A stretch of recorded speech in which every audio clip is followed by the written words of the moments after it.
It's like arguing with children. It's embarrassing, actually. So, I posted my video earlier today that tariffs, in fact, do not increase inflation. They, if anything, they increase deflation, which the study from the Federal Reserve Board in San Francisco shows unequivocally. Now, you could take issue with that. I get it. That's fine. But, the facts are the facts, man, in terms of they're just not inflationary. So people change their tune now. They say, but they're deflationary, i.e. they lower economic growth and lower employment. Like maybe. And again, my argument was, I don't know if you can actually go that far to say that, given the history of tariffs, but that would be the better argument. But you were arguing before that tariffs cause inflation. Now we know that's not true.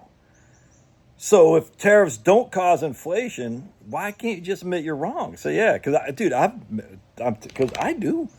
admit I was wrong unequivocally. I was wrong about the WMDs. I was wrong about going in Iraq. Wrong about going to Afghanistan. I'm wrong about a million things, dude. It's okay. When new information comes out, you say, I'm going to process the new information. I say, I was misled. Or I allowed myself to be misled. And I think a lot of people allow themselves to be misled. It's simply because they're too political. They think, my side is right. I have to support my side, even if the evidence suggests otherwise. And as such, they just can't acknowledge that the evidence might go against their point of view. It's not good. Like right-wingers do this all the time. Left-wingers do it all the time. Political people do it all the time. My side come hell or high water. It's just funny, too, because Republicans used to be for tariffs. The Democrats were against tariffs. So basically, the beginning of the whole thing about the Civil War wasn't slavery. It's tariffs, man. And now we fast forward, 100 degrees, and it's like 180 degrees. It seems like the Republicans, the Democrats used to be for tariffs, Republicans not, and now hopefully it's going the exact opposite. Republicans are for tariffs, Democrats not. The tide is shifting. But just hearing these people in the comments, like, you were just literally arguing that tariffs were inflationary. Now I show you that's just not true, and you're like, tariffs are going to reduce economic growth. Like, maybe. But I mean, what is economic growth? GDP. Oh, my goodness. And this is something that the left wing gets right a lot. Why are we measuring economic growth as GDP? Economic growth should be measured by the quality of life of our citizenry. I'll never forget AOC said this a long time ago when she was first running, maybe after she got elected. I forgot. I said, absolutely. I even agreed with it back then. I said, absolutely agree with it. GDP is not a measure of a citizen's population, how well it's living. It's just not. So we should look at it different. The quality of life for the typical American citizen. Now, how do you do that? I don't know. But GDP ain't all that in a bag of chips. There's more to life than GDP. It's the weirdest thing. Like, look at these trees right there. All right, it's a beautiful thing. Cut those down and increase the GDP. Okay, is that really good? Cut those down, increase the GDP? No, that's not good. That doesn't increase my quality of life. Well, it increases other Americans' quality of life. You can put more houses on there. Does it? Does it when there's no forest, there's no nature, there's no place for deer to run around? I mean, does it? Anyway, the point being is GDP in of itself, let's sell some more to China. We'll sell more of our technology to China. That's an export that increases GDP. Is that really good? Who's getting the benefits, the largesse of that increase in GDP? There's a million ways to challenge this whole thing about, is GDP the true measure of economic growth in terms of the citizenry? And it just is not. It's a silly made-up construct, GDP. It used to be GNP, then they changed it to GDP. And it's like just silly, man. Export's good, import's bad, which I kind of agree with, unless you're exporting good stuff to your competitors and then they're going to steal it from you and then they're going to import it back to you. You're like, but your GDP initially looks great. You're like, oh, no, it looks great. We crushed, man. Look at our GDP. Government spending increases GDP. Okay. Is that really what we want? Anyway, the point being is GDP is silly in terms of economic growth. So people are like, but Josh, tariffs, your own article says that tariffs reduce economic growth. Yeah, economic growth via GDP. That's true, 100%. According to that white paper from the San Francisco Fed. Again, we have evidence that it's not true in terms of, can you say it will happen? I don't know. But this is what I'm saying. People just change their argument all the time. I remember I was talking to this guy. I'll never forget this guy. I forgot his name. Was it John Scott? Someone, he said Artemis was definitely going to be on the moon at the end of last year.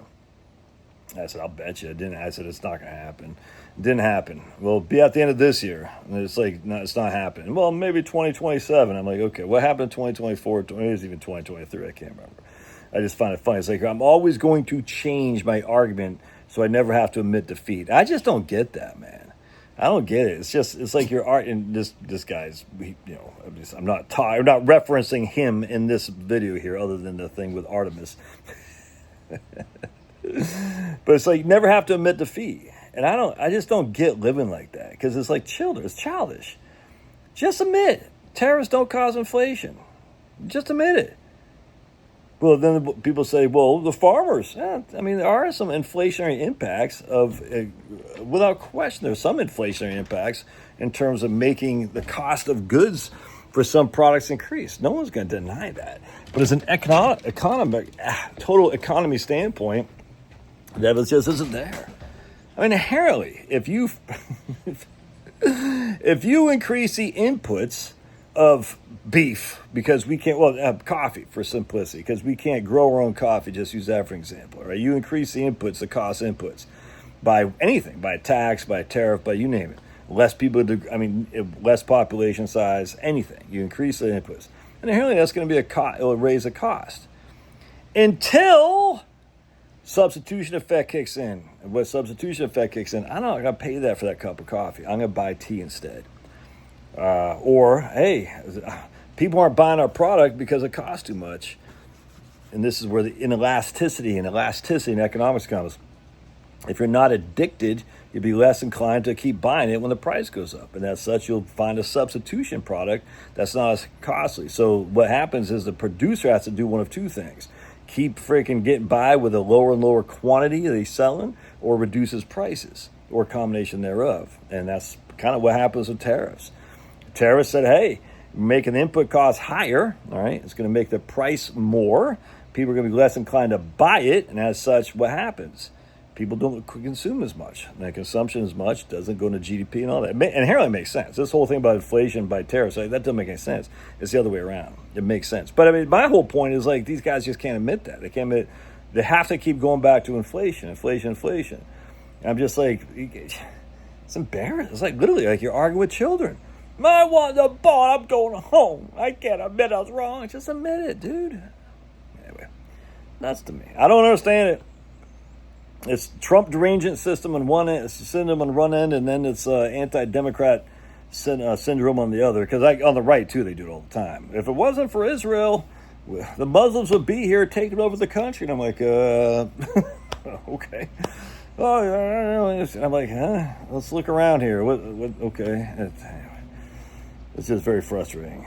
Once you get too engaged politically, I think you do lose your mind. I do. I think you lose your mind. You're like, my side has to be right. And I'm like, okay, so what? Even if they're wrong? Yes. Okay. All right. God bless. Love your thoughts.